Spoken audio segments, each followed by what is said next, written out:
এখানে দাঁড়িয়ে থাকার মেন কারণ হচ্ছে গিয়ে পুলওয়ামা অ্যাটাক কিন্তু এটাতেই হয়েছিল, শ্রীনগর থেকে জম্মুর দিকে। ওই যে পুরোখানে সচিন তেন্ডুলকারের সাথে সবাই ফটো তুলেছে। আমি প্রথমবার এরকম মানে বরফ, ঝিরঝিরি বরফ পড়া দেখছি। সুন্দর নরম বরফ। আরে দেখুন আমার পা পুরোপুরি ভিতরে, আমার জুতো শুধু। আমি তো ভাবছিলাম যে আমার পশ্চাৎ দেশের হাল খারাপ হয়ে যাবে, তার কারণ হচ্ছে গিয়ে प्याज और मूली। हाँ ये भी डालना है, वो चटनी बनाना है। अच्छा अच्छा, चना है, इसको बनाना है। কাবলি চানা আছে ভাই। বাইক দেখুন সারা রাত বাইরে পড়েছিল আমাদের। শুভ সকাল সবাইকে। এখন আমি আছি শ্রীনগরে। গ্রাম থেকে আসার পর আমরা কিন্তু এখানে কাশ্মীর ফ্যামিলি মানে আমাদের গুল দাদা ভাইয়ের বাড়িতে ছিলাম, রাত কাটিয়েছি এবং সকালবেলা এবার আমরা বেরিয়ে যাচ্ছি পেহেলগাঁওয়ের জন্য। পেহেলগাঁওয়ে যাওয়ার রাস্তায় কিন্তু পড়বে পুলওয়ামা অ্যাটাক যেখানে হয়েছিল 2019 সালে। তো ওটাও আমরা দেখবো, এক্সপ্লোর করবো এবং তারপরে যাব পেহেলগাঁওয়ের সূত্রে। তো চলুন যাওয়া যাক। Let's go. রেডি আমরা, চলুন যাওয়া যাক।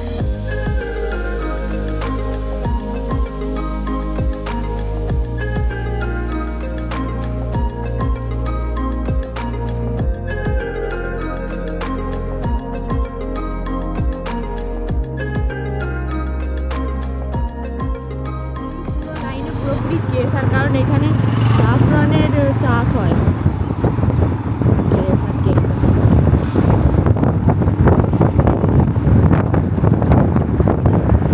তো এই হচ্ছে জাফরানের গাছ, আর এগুলো এটুকুই হয়, এর থেকে বড় হয় না। এর ভিতরেই কিন্তু ফুল ফোটে, মানে এইটুকুই হাইট থাকে, এর থেকে বেশি বড় হয় না, ব্যাস এটা। তো এখন আমি দাঁড়িয়ে আছি কিন্তু শ্রীনগর টু জম্মুর যে ন্যাশনাল হাইওয়ে আছে সেই হাইওয়ের পাশে, আর এখানে অনেক স্যাফরনের দোকান আছে, মানে পুরোপুরি বরাবর ভাই এদিক পর্যন্ত চলে গেছে। তো এখানে দাঁড়িয়ে থাকার মেন কারণ হচ্ছে গিয়ে পুলওয়ামা অ্যাটাক কিন্তু এটাতেই হয়েছিল, শ্রীনগর থেকে জম্মুর যে ন্যাশনাল হাইওয়েতে পুলওয়ামা গ্রামের কাছে। গ্রামটা আছে ওপারে, এদিক থেকে ঠিক ঘরগুলো দেখা যাচ্ছে না, বাট এখানে আবাদি আছে। তো এইরকম ন্যাশনাল হাইওয়েতে চলাচলকালীন 2019 সালে 14ই ফেব্রুয়ারিতে কিন্তু পুলওয়ামা অ্যাটাক করা হয়েছিল। আর এই অ্যাটাকটা হয়েছিল ওই দূরের টাওয়ারগুলো দেখা যাচ্ছে, ওই দূরের টাওয়ারগুলো দেখা যাচ্ছে ওইখানের কিন্তু বাঁ সাইডে। তো এখান দিয়ে কিন্তু দিনে 5 থেকে 6 বার আর্মি গাড়ি বা বাস যেয়ে থাকে। তো তার জন্য পুরোপুরি এই ন্যাশনাল হাইওয়েতে মানে শ্রীনগর থেকে পুরোপুরি জম্মু পর্যন্ত কড়া সিকিউরিটি দেয়া আছে, মানে পুরোপুরি কড়া সিকিউরিটি। আমরা ওদিকে দাঁড়াতেও পারিনি, কারণ ওদিকে জাফরানের এলাকা ছিল যেখানে চাষ হয়, আর সাথে সাথে ওখানে পুরোপুরি পুলিশ ফোর্স আছে, সিআরপিএফ এর গাড়ি রাখা আছে, ট্যাঙ্ক রাখা আছে।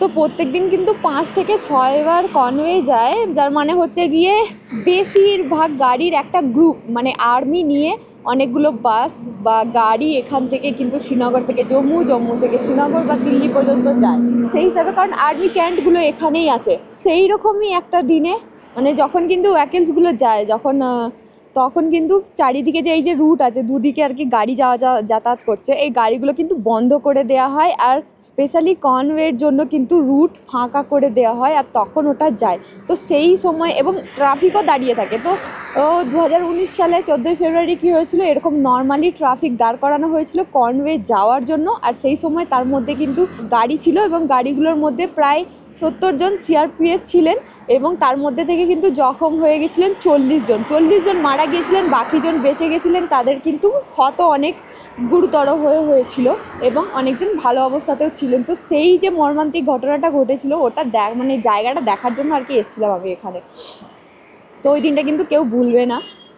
26শে জানুয়ারি কিন্তু বালকোটে, পাকিস্তানের বালকোটে, যেখানে কিন্তু ওখানকার জঙ্গি একটা বসবাস ছিল, সেখানে কিন্তু আমাদের ভারতীয় আর্মিরা গিয়ে ওপর থেকে বম ব্লাস্টিং করেছিলেন, কারণ বদলা নেওয়ার জন্য। তো এরকম একটা জিনিস হয়েছিল, এবং এর জন্য ইউএস থেকে শুরু করে আলাদা কান্ট্রিরাও কিন্তু বলেছিল যে পাকিস্তানকে এরকম জিনিস করবেন না, এটা খুব খারাপ জিনিস হয়েছে এরকম ধরনের।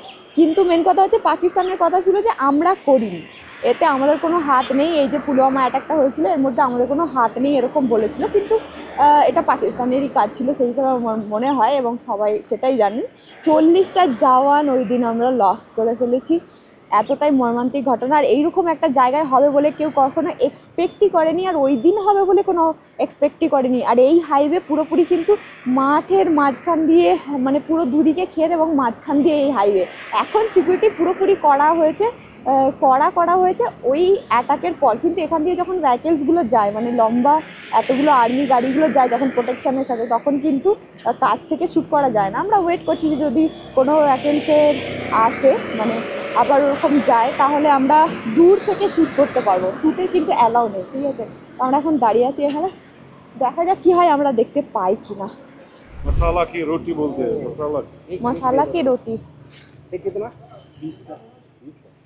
कभी खाया है नहीं, मैंने कभी नहीं खाया। कभी नहीं खाया नहीं, हाँ, अभी एक बार इसीलिए खाओ, देखी। बार बार खाओगे अच्छा, ये चटनी है ये बहुत अच्छा है ना। कश्मीर का फेमस है ये। ये प्याज और मूली चटनी बनाना, वो बीच दही डालना, आपको काबुली चना है उसमें। चना। I think it's tastes good. Hmm, Don't?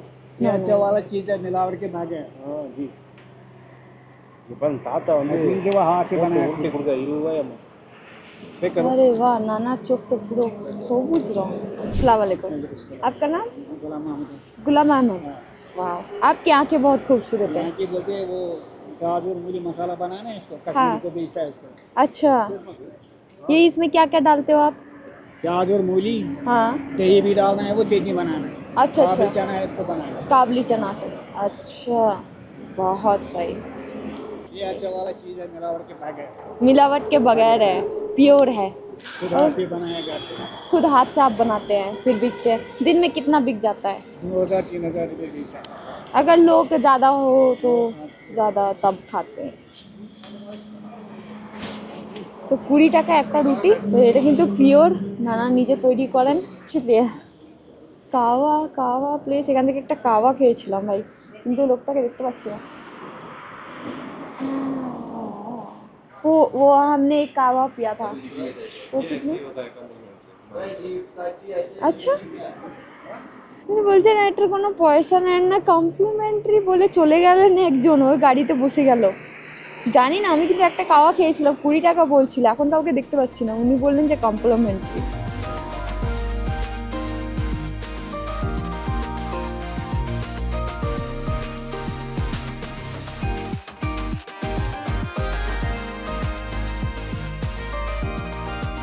এখানে এখানে বোধহয় বেশি কাঠই পাওয়া যায়, তো এখানে প্রচুর কাঠের দেখুন তক্তা রাখা আছে।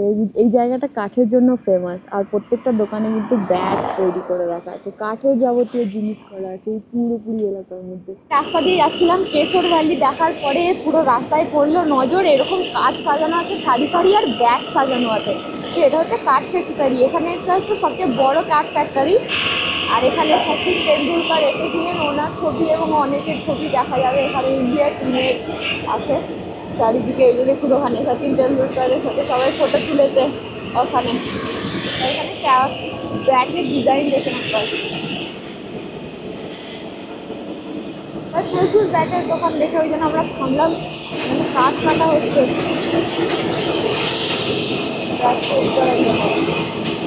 কাঠ, কিন্তু 3 চৌকো করে কাটা আছে এইরকম ধরনের, ঠিক আছে? এরকম তারপরে ওটাকে আর কি শেপ দেওয়া হচ্ছে, নিচের দিকে শেপটা। এখানে সাইড কেটে পালিশ করা হচ্ছে। আচ্ছা, সাইড খোলা হচ্ছে, নিচের একটা বেল্ট বেল্টের শেপ দিয়ে করে দেওয়া। অনেক রকম ব্যাট তৈরি করা হচ্ছে, যেমন এটা এরকম দুদিক দিয়ে খোলা আছে, একটা ব্যাট এর মতো রেডি হয়েছে, সেটা আবার মাঝখান দিয়ে ফাঁপা।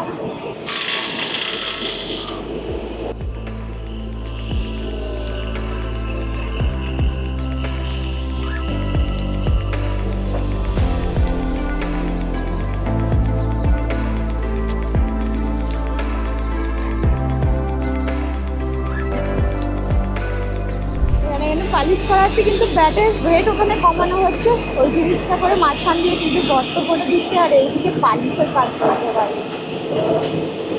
ভাই। ওই ব্যাগটা ভারী এবং ওর মধ্যে এরকম শেপ দেওয়া হচ্ছে যাতে আর কি ব্যাগটা হালকা এবং ক্যারি করতে সুবিধা হয় এবং ফেলতে সুবিধা হয়। এইভাবে ওয়েট লস করা হচ্ছে। আলাদা একটা আলাদা ডিজাইন। এটাকে একটু পালিশ করে রেডি করছেন জিনিসগুলো এবং তারপরে যাচ্ছে মেশিনে। মেশিনে এগুলোর ওয়েট একটু কম করা হচ্ছে, আলাদা আলাদা সেফ ডিজাইন দিয়ে যাচ্ছে। কাঠের দোকানে এরকম ধরনের পালিশ করা হয়েছে, কাঠের কারবার আর কত তৈরি করা আছে। সূর্যের প্রথমে এদিকে প্রথমবার আমি ব্যাটের কোনো ফ্যাক্টরিতে এসেছিল। আমি কখনো ব্যাট তৈরি করে দেখতে, ছোটোবেলায় নিজেরাই তৈরি করতাম, আমার বাবা তৈরি করে দিতে পারতে তাই। কিন্তু নিজের চোখে কখনো দেখিনি যে যেগুলো ব্যাট কিনতে পাওয়া যায়, যেগুলো দিয়ে খেলোয়াড়রা খেলে সেগুলো এখানে এইভাবে তৈরি হয়। এই হচ্ছে দোকান, খুবই ফেমাস। ভাই এখানে ফটো বাঁধিয়ে রাখা আছে। सीजन बैट आपको 3 ग्रेड में आएगा, A grade, B grade, C grade. ও আচ্ছা, जो सिटीज बॉल का बैट होता है जो अच्छा। प्लेयर यूज करते हैं वो 4000 का A grade, B grade 2500, C grade 1500। আচ্ছা, टेनिस बैट आपको मिलेंगे 500, 700, 900, 1200, 1500। ओके। हाँ। इसमें डिफरेंस क्या होता है? जो ये होता है ना सीजन बैट, तो इसमें जो Season जिस bat। वुड में ये ग्रेन्स आ जाएगी ना, अच्छी ग्रेन्स, तो वो ए ग्रेड का होता है, वो सीजन में आप यूज कर पाओगे। टेनिस बैट में ग्रेन्स नहीं होती है। अच्छा, प्लेयर्स के यहाँ पे सिग्नेचर्स है। हाँ, इनका बड़ा वैल्यू होता है। Ashwin, Nurul Hasan, Shinwari, Masakadza. Okay, And this one is god of cricket, Sachin Tendulkar. Sachin Tendulkar. তো ওখানে কিন্তু অটোগ্রাফ দেওয়া আছে সচিন তেন্ডুলকারের এটাতে, এবং এখানে আলাদা খেলোয়াড়ের দেওয়া আছে। এগুলো জাস্ট রেখেছেন দেখানোর জন্য, এগুলো কিন্তু বিক্রি করা उनके হয় सब না। प्लेयर्स की फोटो।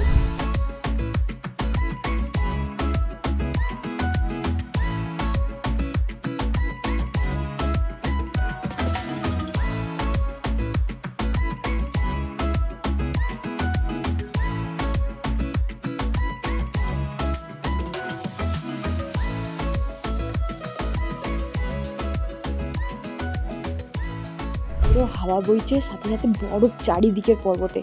আর এখন আমি যাচ্ছি বাইরে, তার কারণ হচ্ছে গিয়ে পুরোপুরি রেডি হয়ে গেছি, মানে একবারে ঢাকা দিয়ে দিয়েছি আমি নিজেকে। কারণ হচ্ছে বাইরে হচ্ছে স্নোফল হচ্ছে, প্রথমবার আমি স্নোফল দেখতে যাচ্ছি। এর আগে স্নো তো দেখেছি, বাট স্নোফল ফার্স্ট টাইম। এই যে আমার হাতে স্নো পড়ছে দেখুন। তো এই হচ্ছে চারিদিকটা। আমরা এখানে দাঁড়িয়ে বুক করেছি, এগুলো কটেজ, আমরা কটেজ করিনি, আমরা কিন্তু হোটেল করেছি, ঠিক আছে। আর এখানে এই যে দেখুন স্নো পড়ছে। আমার লাইফে ফার্স্ট টাইম আমি স্নো এইভাবে পড়তে দেখছি এভাবে। এর আগে আমি কখনো স্নো এইভাবে স্নোফল হতে দেখিনি। এই যে পুরো ভর্তি হয়ে গেল, এই যে বোঝা যাবে স্নো পড়ছে হয়তো। এবার দেখুন বোঝা যাচ্ছে যে স্নো পড়ছে বলে। তো প্রচুর স্নো পড়ছে এখানে। আমার বোধ হয় কালকে তো পুরোপুরি এই জায়গাগুলো ভরে যাবে, কারণ আমি যখন আসছিলাম ওইগুলোতে ওই মোটা স্নোগুলো ছিল, কিন্তু এইখানে কোনো স্নো ছিল না, কোনো বরফ ছিল না। এখানে কিন্তু বরফ হয়ে গেছে, আমার পুরো জ্যাকেট ভরে যাচ্ছে।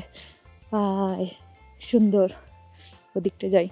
এই হচ্ছে পাহেলগাঁও, এগুলো সব কটেজ, ঠিক আছে। এই কটেজগুলোর কিন্তু রিসেপশন একদম স্টার্টিংয়ে আমাদেরকে একটুখানি আগিয়ে আসতে হয়েছে। এখানে বোর্ড আছে এবং ওই বোর্ড বরাবর ওপরে আসলে এই হচ্ছে আমরা হোটেলটা নিয়েছি। এখানে কিন্তু দিয়েছে, এই যে দেখুন সবাই দেখছে স্নো করছে।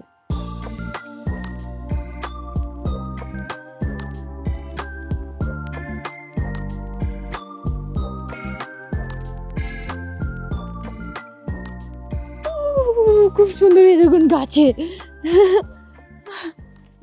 আও আমার চোখে পড়ে যাচ্ছে, চোখে পড়ে। এই দেখুন আমার জাম্বার ওপরে কত কি পড়েছে। পুরোপুরি স্নোফল হচ্ছে। আমার এটা আবার টিকি ফাঁকা ভাই। এখানে ঘাসগুলোর পাতার উপরে পড়েছে পুরোপুরি চাদরের মতো। আর এইখানে এই যে ঝাউ গাছ, আর ওই দিকের কটেজগুলো দেখুন, সুন্দর দৃশ্য। ভাই জল জল হয়ে গেছে পুরো, সাবধানে চলতে হবে। তবে আমার জুতোটা ঠিকই আছে, ওয়াটারপ্রুফ, আর সাথে হাইকিং করার মতোই আর কি ব্যবস্থা আছে। তো আমি পরবো না চট করে, বরফ হলেও একটু বেশি হলে তখন একটু অসুবিধা হবে। এ বাবা, এর পুরো পায়ের ছাপ হয়ে যাচ্ছে। ও হো হো হো হো, এর কথা শুনে টুপি খুলে দিলাম, এখন আমার পুরো টিকিটা জ্বলে যাচ্ছে, মানে জ্বলে যাচ্ছে মানে কি ঠান্ডায় জমে যাচ্ছে। মাগু ভাই, নিমেষের মধ্যে ঠান্ডা হয়ে গেল ব্যাং। গাইজ, বরফ আমার মুখে ঢুকে ঢুকে যাচ্ছে। টেস্ট কিন্তু খুব ভালো। ওয়াও,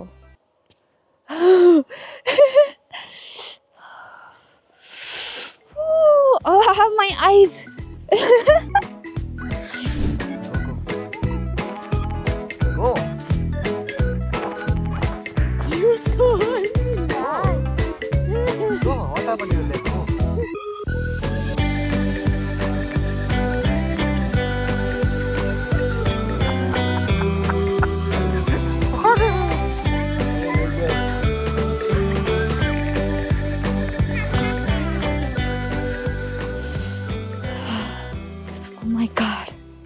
ভাই প্রচুর বরফ এখানে। ভাই এখানে আমরা বরফ নিয়ে খেলছিলাম, আমার সাথে যে আছে সে এত বরফ ছুটছিল ভাই পুরোপুরি এই যে মেল্ট হয়ে যাচ্ছে, মানে এইভাবে হাত দিয়ে বরফ ভাঙা যাবে, সুন্দর নরম বরফ। আর এই দেখুন আমার পা পুরোপুরি ভিতরে, আমার জুতো শুধু সমস্ত কিছু ভিতরে। এতটাই মানে বরফের স্তর পড়েছে আর এখনো পর্যন্ত বরফ পড়ছে, তো সেই হিসাবে রাতারাতি এই জায়গাটা পুরো হাল খারাপ হয়ে যাবে। সকালবেলা উঠে আমরা মনে হয় পুরোপুরি দেখবো বরফে ঢেকে গেছি। ওদিকটা দেখুন কিচ্ছু দেখা যাচ্ছে না, ধোঁয়াশা ধোঁয়াশা ধোঁয়াশা। দিকে বড় বড় পর্বত আছে কিন্তু এখন আর কাউকে দেখাচ্ছে না, সবাই যে যার রুমের ভিতরে।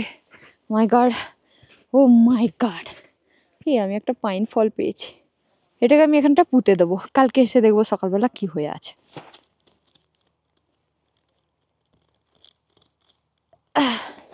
ওকে, এই জায়গাটায় লাগিয়ে দিলাম, কালকে এসে দেখবো ওর হাল কি দেখা যাচ্ছে কিনা। আমার গ্লাভস পড়ে গেছে ভাই। সুন্দর জায়গা, মানুষজন সব ঘরের ভিতরে।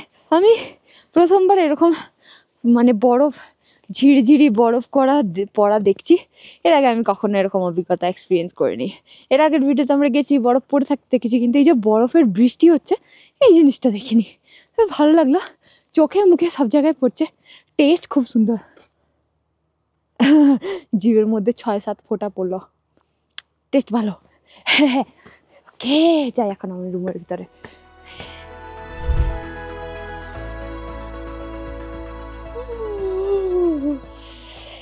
সকাল কাল তো পুরো এগুলো বিছিয়ে গেছিল। ভাই সারা রাত বরফ পড়ার পর পাহাড়ের হাল দেখুন আর এখানের হাল দেখুন। ওখানে মেঘ পুরো ছুঁয়ে যাচ্ছে, পাহাড় আর মেঘের মধ্যে কোনো মানে গ্যাপ নেই, এমন অবস্থা চারিদিকে। এখানে পুরোপুরি ফ্রেশ স্নোতে ভর্তি হয়ে গেছে সকাল সকাল। আমার জুতোর ছাপ হয়ে গেছে ভাই, প্রচুর ঠান্ডা এখানে। কালকে সন্ধ্যাবেলা দেখেছিলেন যে কেমন এখানে বরফ পড়ছিল, আমি বরফে এনজয় করছিলাম। তো রাত্রিবেলা সারা রাত কিন্তু বরফ পড়েছে।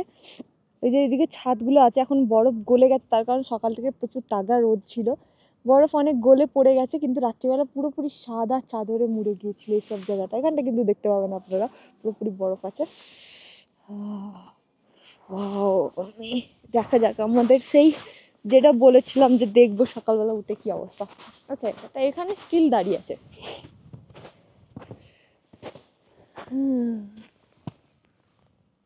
দাঁড়িয়ে আছে, কিন্তু এখানে দেখা যাচ্ছে যে নিচে এই কাঠিগুলো, ওগুলো হচ্ছে পুরোনো বরফের উপরে এই কাঠিগুলো পড়েছিল। বাকি সাদাগুলো কিন্তু নতুন বরফ। এদিকটা একটু কম পড়েছে, এদিকটা একটু বেশি পড়েছে, এরকম ধরনের। আমরা একদিন এখানে ছিলাম বরফে, আমি সত্যি খুব খেলেছি, ক্যামেরা বন্ধর পরেও অনেক খেলেছি, কিন্তু তার জন্য আমার অনেক ঠান্ডা লেগে গেছে। আর এখানে বরাবরই ঠান্ডা হাওয়া বয়ে যাচ্ছে। এখানে যে ছিলাম কি হয়েছিল, রাত্রিবেলা পুরোপুরি ইলেকট্রিসিটি ছিল না। ইলেকট্রিসিটি এসেছিল 1 ঘন্টার জন্য, কম্বল দেওয়া ছিল, ইলেকট্রিক কম্বল দেওয়া ছিল, যেটা পুরোপুরি গরম হয়ে যাওয়ার পর তারপরে বন্ধ হয়ে গেছিলো, এবং তারপরে শরীরের গরমেই কাটাতে হয়েছে, কারণ এখানে প্রচুর হাল খারাপ। এখানে 1 ঘন্টা 2 ঘন্টার জন্য ইলেকট্রিসিটি আসে এবং তারপর সমস্ত কিছু বন্ধ হয়ে যায়। এবং এনারা যখন রাত্রিবেলা প্রায় 10:30 11টার সময় এনারা জেনারেটর বন্ধ করে দেন, যদি নিজেদের জেনারেটর চালানো থাকে সেটাও বন্ধ করে দেন, এরকম একটা ব্যাপার আছে। তো সেই হিসাবে যাকে রুমটা গরম হয়েছিল, জেনারেটরে কি হচ্ছিল যে হিটার চলছিল, হিটার অত বেশি দিতে পারছিল না, ঠিক আছে, কাভারেজ, কিন্তু চলছিল বস, এরকম ধরনের। তো সেই হিসাবে আমরা কাটালাম রাতটা। এখনও পুরো আমার হাত জমে যাচ্ছে, যাকে বলা হয় হাত কোনো কাজ করছে না, এতটাই ঠান্ডা। ওখানে দেখবেন ঘোড়াগুলো যাচ্ছে, ঠিক আছে, এরকম নিচে অনেক ঘোড়া পাওয়া যায় 3000 টাকা দিয়ে, ঠিক আছে, সেই 3000 টাকা দিয়ে কিন্তু ওই ঘোড়ার রাইড আপনারা করতে পারেন। আমি একটু নিচের দিকে যাই। আমার হাল খারাপ হয়ে গেছে, আমার জ্বর সর্দিতে জীবন শেষ বরফ দেখার চক্করে।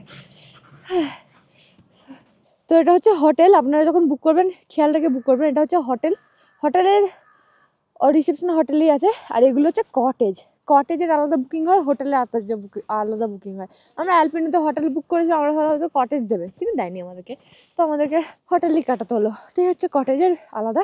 তো এই যে এখানে আমি যেটা দেখাচ্ছিলাম সেটা হলো এই ঘোড়াগুলো হায়ার করা যায়, 3000 টাকা করে নেয়। এই ঘোড়াগুলো স্টার্ট করে নিচে থেকে, টাউন থেকে, এবং এই ঘোড়াগুলো আপনাদেরকে উঠিয়ে নিয়ে যাবে ওইদিকে পাহাড়ের চূড়ায়, সেই পাহাড়ের চূড়ায় অনেক বরফ পড়ে, বরফ নিয়ে আপনারা খেলতে পারবেন, মজা করতে পারবেন এবং সুন্দর পাহাড়ি দৃশ্য দেখতে পারবেন আপনারা। এই বরফের আওয়াজ হচ্ছে, ওই যে ওই পাহাড়টা ওদিকে, ওই যে বরফের পাহাড় দেখা যাচ্ছে ওদিক বরাবর, বা এই পাহাড়ে অন্যরকম চূড়ার দিকে বরফের দিকে নিয়ে যাবে ওই ঘোড়াগুলো। তো আমার যার ইচ্ছা আছে, দেখা যাক কি হয়। কিন্তু প্রচুর টুরিস্টিক প্লেস ভাই, এত টুরিস্ট এখানে, আমার ভালো লাগছে, মানে পুরোপুরি টুরিস্ট, প্রচুর মানুষ এসছে, ভারতের প্রত্যেক কোণা থেকে মানুষ এসছে যাকে বলা হয়। তো সেই হিসাবে আমরা নাও যেতে পারি, তো আমরা এখান থেকে চলে যাচ্ছি আবার ব্যাকে, কারণ এত টুরিস্টিক প্লেস আমার ভালো লাগছে না। So bye bye guys, like share subscribe, আর অবশ্যই কমেন্টে জানাবেন ভিডিও কেমন হয়েছে। পাহেলগাঁও খুবই সুন্দর টুরিস্টিক প্লেস, আপনাদের ঘোরার ইচ্ছা হলে, বরফ দেখার ইচ্ছা হলে, ঘোড়া রাইডিং বা এরকম ঠান্ডা একটা জায়গা থাকার ইচ্ছা হলে তখন আসুন। আজকে জানুয়ারি মাসের 30 তারিখ, ঠিক আছে, 30শে জানুয়ারি 2025।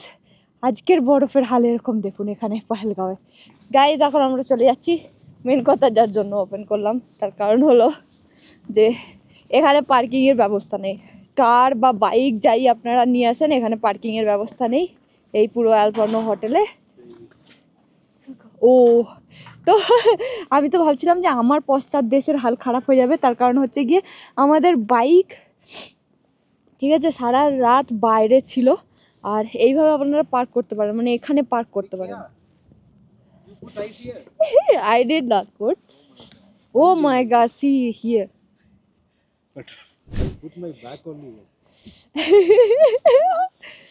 ওনার পশ্চাৎ দেশ আজকে কিন্তু পুরো বরফের মজা নেবে, ঠিক আছে ভাই। বাইক দেখুন সারা রাত বাইরে পড়েছিল আমাদের, আর আপনারা গাড়ি টাড়ি আনলে এইরকম সাইডে পার্ক করতে পারবেন, বাট এখানে পার্কিংয়ের কোনো ব্যবস্থা নেই। তো এখন আমরা চলে যাচ্ছি, so okay, say bye bye, bye bye, loud Bye bye.